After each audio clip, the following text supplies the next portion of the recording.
திருபுவனை ராஜா நகரில் புதிய மின்மாற்றி அமைத்து மக்களின் பயன்பாட்டிற்காக கொண்டு வந்தார் சட்டமன்ற உறுப்பினர் அங்காளன்.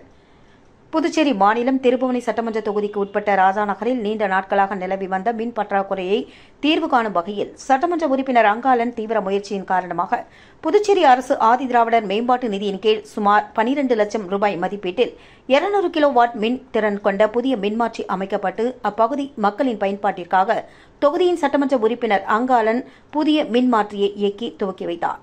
இதில் மின்துறை உதவி பொறியாளர் பேரம்பலம், இளநிலை பொறியாளர் பழனிவேல், மின்துறை ஊழியர்கள், சட்டமன்ற உறுப்பினரின் ஆதரவாளர்கள் உட்பட ஏராளமானோர் பங்கு பெற்றனர்.